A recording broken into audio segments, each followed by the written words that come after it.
এবং তার জানাজা পড়া যাবে না, ইন্না লিল্লাহ পড়া যাবে না। ইন্নালিল্লাহ বলার প্রশ্নই আসে না। যে বলবে তার ঈমান নষ্ট হয়ে যাবে। অন্যদিকে ঢাকা বিশ্ববিদ্যালয়ের ভিপি সাদেক কাইম অলরেডি জানাজা পড়ে ফেলেছে।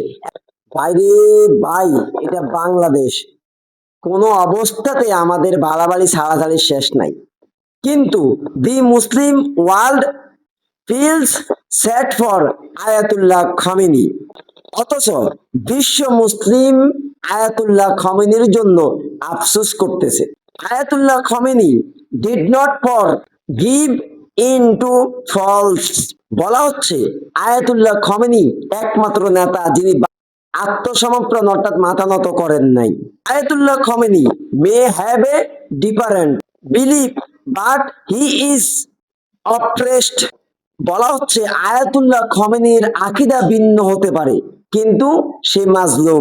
Out of 57 Muslim rulers in the world, 56 are cowards only. Ayatollah Khamenei is a brave man.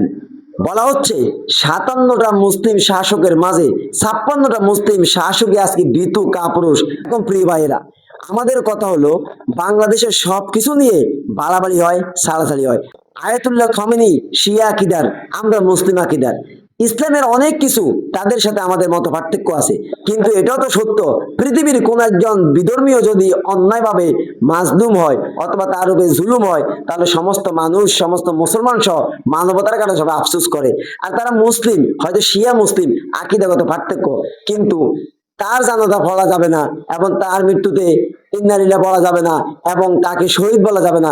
এগুলো আমি মনে করি অনার্থক বাড়াবাড়ি ছাড়া আর কিছু নয়। কোনটা সঠিক? আমাদের কওমি ওলামায়ে কেরামদের এক বিশাল অংশ তাকে মুসলমান মনে করে না, আবার অনেক অংশ তাকে মুসলমান মনে করে। বাংলাদেশে এই বাড়াবাড়ি, এই ছাড়াছাড়ি শেষ কোথায়?